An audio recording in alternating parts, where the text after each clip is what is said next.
Muito bom dia, tarde e noite ou madrugada a você. Seja muito bem-vindo, seja muito bem-vinda a mais um vídeo do nosso canal do YouTube. Mais um daqueles que vocês, meus fofoqueirinhos de plantão, tanto gostam. Meus Léo Dias da nutrição, do wellness, do fitness. É dia da gente abrir o nosso queridíssimo Threads, concorrente do Elon Musk, e observar o que vem sendo dito sobre nutrição, fitness, wellness e etc. E obviamente dar os nossos 3 centavos sobre aquele assunto. Se você gosta desse tipo de conteúdo, por gentileza, like no vídeo, se inscreva no canal e também ative o sininho para não perder nenhum tipo de notificação. E eu não vou mais te enrolar com essa introdução, cidadão. Vamos às postagens do dia de hoje. E a primeira delas, vocês já devem ter percebido, eu até deixei o like aqui já, cara, achei sensacional. A Cici, ou não sei o seu nome, querida, me desculpa, deixa eu ver. Isis de Oliveira, perdão, Isis. Eu sofro com insônia até eu fazer um exame de DNA e descobri que meu corpo é geneticamente adaptado para a noite e não para o dia. E aí o Felipe Almeida, baita nutricionista, baita professor, diga-se de passagem, disse uma prova de como o excesso de exames mal feitos faz mal. Por que o Felipe disse isso, pessoal? Muitas vezes isso de fato acontece. As pessoas acreditam que quanto mais exames, melhor. Afinal de contas, o médico está cuidando de mim, esse tipo de coisa. Mas a grande verdade é que isso não é uma grande verdade. Por quê? O mais relevante para o nutricionista enquanto prática de consultório é a análise de sinais e sintomas em conjunto com uma anamnese, enfim, uma consulta clínica bem realizada. A partir do momento em que a gente obrigatoriamente pula essas etapas ou simplesmente ignora essas etapas com o fato de que eu sou patrocinado pela empresa de exame de DNA, então eu irei toda a consulta analisar os exames de DNA daquela pessoa. Sou patrocinado pelo laboratório XYZ, então pedirei uma lista completamente vasta de exames para que eu consiga dar para aquele laboratório mais dinheiro, uma vez que o meu paciente pagará para realizar aqueles exames. Toda vez que o nutricionista leva isso em consideração, ele acaba, obviamente, prejudicando o paciente a nível financeiro e muitas das vezes a nível clínico também. A Isis interpretou de uma forma completamente equivocada essa informação, ou a segunda opção, esse exame que ele fez é uma grande de uma porcaria. Isso porque, de fato, pessoal, existem pessoas mais diurnas e existem pessoas mais noturnas, mas as pessoas mais noturnas não são, as pessoas mais noturnas não são como elas imaginam que poderiam ou deveriam ser. Pessoas noturnas são aquelas pessoas que começam a sentir sono um pouco mais tarde do que uma pessoa diurna. Até aqui nada de muito novo sobre o sol. Só que essas pessoas muitas vezes acreditam que é normal que elas sintam sono 1h da manhã, 2h da manhã, 3h da manhã. Isso não existe, pessoal, e não existe teste genético que demonstre que uma pessoa possa sentir sono nesse horário, por exemplo. O problema é, com um exame como esse, na falta da interpretação de um bom profissional, a pessoa pode acabar fazendo confusão na cabeça dela própria. Uma pessoa noturna, uma pessoa que talvez não sinta o seu sono às 9, 9h30, 8h30 da noite. Por quê? Porque a produção de melatonina dela é um pouco mais tardia. Só que essa pessoa, ao invés de sentir esse sono 9h da noite, 9h30 da noite, ela vai sentir esse sono 10h30 da noite, 11h. E acabou. O ser humano, enquanto espécie, é uma espécie diurna, pessoal. Por mais que você seja ou tenha uma característica um pouco mais noturna, você continua predominantemente sendo diurno. Faz sentido? Isso significa que não existe nenhuma explicação a nível fisiológico e homeostático, ou seja, não existe naturalidade em você dormir 1h, 2h da manhã. Isso não existe. E o Felipe Almeida, como sempre, deu um bom feedback aqui sobre isso. O Gorgonoide disse há 19 horas atrás, e aí, infelizmente, a gente teve aquele episódio do Gunner recentemente. O Gorgonoide disse o seguinte: essa até agora, foi a ideia mais genial que eu vi, que minimizaria 99% do problema do fisiculturismo. Estou compartilhando esse print porque eu quero dar os créditos. Isso desestimularia 100% dos atletas a usarem no amador. Então, para que um adolescente iria querer usar, sendo que ele não poderia competir? Virou profissional, agora o problema é seu. Você já passou a peneira da genética. O Iago Almeida, então, deu o seguinte pitaco: Gorgo, não assisti o vídeo ainda, mas uma solução que eu pensei foi dar o Procard apenas em competições naturais. Olha só.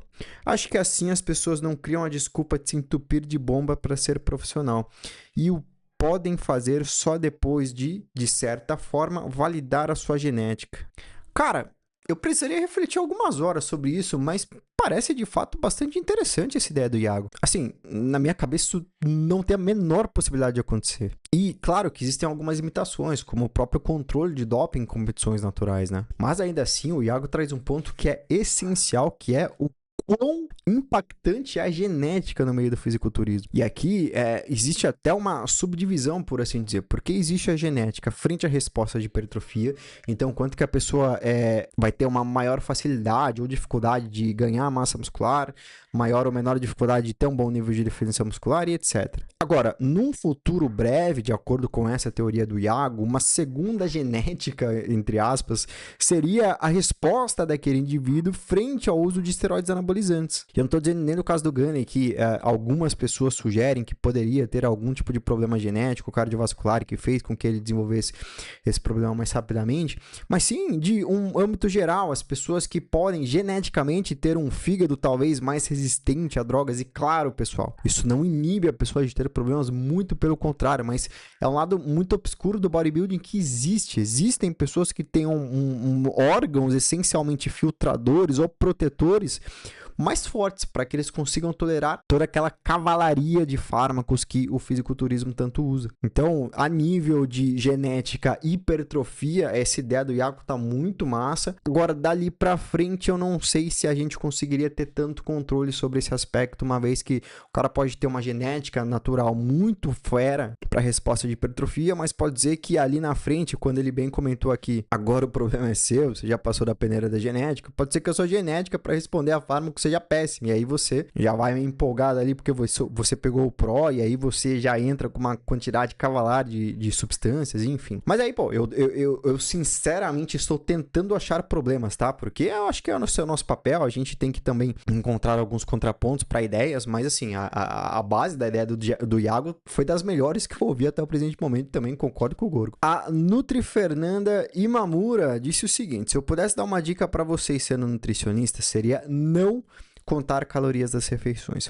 O que eu atendo de gente que desenvolveu uma péssima relação com a comida por conta disso é bizarro. Para a gente conseguir melhorar isso é um processo muito longo e difícil. Fer, talvez você esteja com um fator de confusão e eu vou te explicar o porquê eu acredito que isso possa estar acontecendo, tá? O que a gente percebe na literatura é que a prática de se fazer dietas com contagem de calorias e etc., costuma ser muito positiva para as pessoas, inclusive auxiliando em pessoas com transtornos alimentares, o que parece muito contraditório, porque epidemiologicamente falando, quando a gente fala sobre pessoas que você trouxe à pauta, como por exemplo pessoas que têm uma má relação com a comida, nós percebemos que há alta correlação entre pessoas que fazem dieta e pessoas que têm transtornos. Só que essa correlação não necessariamente diz respeito a pessoas que eram homeostáticas, eram pessoas normais e passaram a ter algum tipo de problema pelo fato de elas fazerem dieta, mas sim pessoas que tinham algum tipo de relação já deturpada com o alimento e por conta dessa relação já deturpada com o alimento, passaram a fazer dietas contando, por exemplo, calorias.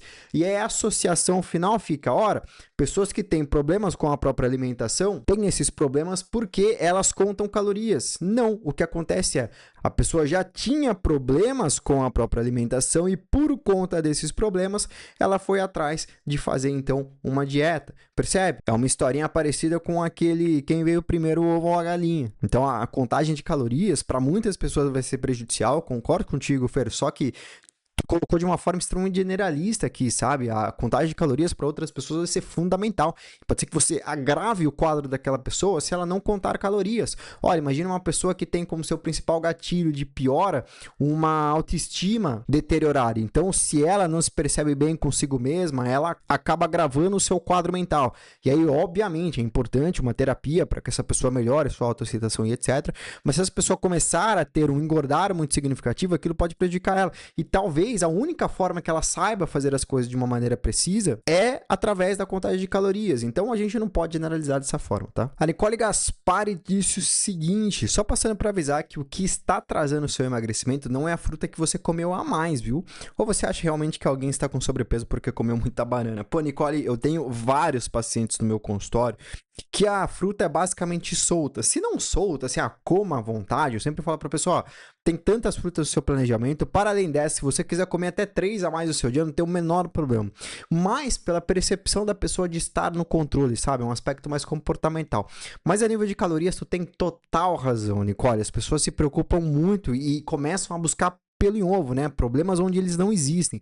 Então, a banana é mais calórica do que a maçã, então eu não posso comer banana, porque a uva tem uma quantidade de açúcar muito grande. E esse tipo de preocupação é completamente infundada, pessoal. Nós temos inúmeros dados que corroboram a hipótese de que pessoas que consomem mais frutas são pessoas mais saudáveis. Elias, mas a frutose não tem nada a ver com a frutose da fruta. A frutose que tão é falada na literatura como um preditor de ganho de peso é a frutose presente em alimentos açucarados, essencialmente lá nos Estados Unidos, que eles usam muito xarope de frutose, xarope de milho e etc. Então, esse tipo de problema não diz respeito ao consumo de frutas. Se você está comendo menos de 3 frutas durante o dia, urgentemente aumente essa quantidade e se mantém em pelo menos 3 a 5 porções de frutas aproximadamente. Isso já vai permitir com que tu tenha um grande auxílio no seu processo de emagrecimento. E sempre que você tiver uma fome, cidadão, belisca na fruta. Vai que não tem erro. Ah, você vai acrescentar 70, 80 calorias a mais. Cara, se você comer 10 frutas a mais, tu tem 5 frutas no seu plano, tu resolveu comer 10 frutas a mais, toma entre 700 calorias. Primeiro, você não vai comer essas 10 frutas. Segundo, se você comer essas 10 frutas, você vai ter um nível de saciedade que vai permitir com que você não coma aquele Big Mac com batata frita de 1.200 calorias no final da noite. Entende onde eu quero chegar? Então a conta é basicamente essa. E por fim, mais ou menos importante, vamos entrar nessa postagem aqui da Gabi, ó. Vocês que estão em processo de emagrecimento, sejam sinceros, o que realmente funcionou para vocês além de dieta e treino. Vamos ver o quão bizarras são as alternativas que a galera crê que ajudam no processo de emagrecimento. Vamos por ordem de hierarquia aqui, vai. Marcela Bona Bitacola. Constância, errou, já volta para os trilhos. Nunca abandonei o processo, nem férias, nem feriados, nada. Exagero às vezes aqui e ali, mas estou sempre mantendo a base de alimentação saudável e principalmente atividade física. Pô, começamos bem. Aqui a gente tem o ponto principal, pessoal. As pessoas muitas vezes têm essa percepção de, eu errei na dieta hoje, então eu tento voltar amanhã. Não, bicho, tem a próxima refeição. Claro que tu não vai fazer isso às 11 horas da noite, né? Tu tem a próxima refeição para fazer, já faz ela dentro da sua dieta. Se você está saindo da sua dieta, mas você sente que talvez não precisasse terminar aquele prato no qual você está saindo da dieta, por que não você não levar aquilo para casa para comer outro dia ou para comer depois? Enfim, você precisa começar a trabalhar melhor dentro desses momentos fora da dieta, o que você pode fazer para minimizar um pouco daquele impacto. E aí você acaba tendo um fruto positivo sendo colhido ali para frente. Esse é só um dos fatores, mas essencialmente o que ela quis comentar aqui é exatamente esse processo de, eu sei que eu comi alguma coisa fora, mas agora eu vou voltar para a dieta normalmente e é isso. O Tavico Carvalho, que é nutricionista, disse saber dizer não, isso também é uma coisa primordial. A Flávia Borges diz tomar whey antes de ir para algum lugar que tenha comida, me sacia e não como muito. Olha aí, uma boa estratégia para que você minimize esse impacto que a gente acabou de falar. Para além disso, talvez um incremento aqui de uma fruta pode ser muito bem-vindo. A Tatiana diz, constância e paciência, abdicar de bebida alcoólica pelo menos no começo até atingir o peso adequado, é um processo que nunca tem fim, principalmente no quesito ganho de massa muscular. Tati, bebida alcoólica não agrega em nada, cara, diferentemente de uma refeição livre, tu vai comer uma pizza ali vai ter uma quantidade de vitaminas, minerais, pequena, mais existente, tu vai ter ali carboidrato, proteína, gordura. Álcool é uma coisa que o seu corpo só metaboliza de alguma forma porque ele tem que sobreviver, mas basicamente não agrega em nada pro corpo humano. A Rosemary, acho que é isso, Rosemary, isso. Pra mim só funciona o jejum intermitente, faço 4 vezes por semana de 16 horas, já cheguei a ficar 20 horas. Aí a pessoa que comentou já fiz 72 horas. Pô, mas aqui mediu na mesa, né? Mas beleza, o jejum intermitente é uma alternativa muitas vezes válida para aquelas pessoas que têm dificuldade para ter um autocontrole. Então, é mais fácil tu chegar para algumas pessoas e dizer, olha, você não irá comer das 6 da noite até as 10 da manhã do dia seguinte, por um exemplo, tá? Que você falar, olha, você pode jantar às 8 horas da noite, mas você vai ter que jantar uma quantidade pequena de comida e no café da manhã do dia seguinte você vai fazer, mas você vai ter que ter o alimento XYZ. Muitas vezes para as pessoas, essencialmente aquelas que não tiveram nenhum tipo de contato com alimentação saudável durante a vida delas, pode ser mais fácil tu cortar 100% do que você tentar ajustar alguma coisa. Novamente, isso não é uma obrigação, mas muitas pessoas acabam lidando melhor com essa percepção sobre a comida. E vamos para a última, que a Lorena falou 55 quilos sem remédio de cirurgia. Meus parabéns, Lorena. E o que mais funcionou para mim foi não querer ir de arrasta para cima. Fui diagnosticada com estetose hepática, vi de gordura no fígado e ali eu finalmente entendi que o meu corpo estava pedindo socorro e eu ia virar saudade se eu não emagrecesse. Lorena, é a literal motivação, né, querida? escolha, é um motivo para a ação. Se você tem esse motivo fraco, você não vai conseguir incrementar algum tipo de hábito na sua vida. Agora, se você tem um forte motivo, aí você sim consegue estabelecer aquilo de uma forma muito mais eficiente no que é a sua rotina. Eficiente também será este canal no YouTube quando ele atingir 250 inscritos e eu preciso da sua ajuda para isso, cidadão. Então faça-me o favor, like no vídeo, se inscreva no canal e também ative o sininho para não perder mais nenhuma notificação, porque tem bastante coisa boa chegando por aí. Tamo junto, até breve e fui!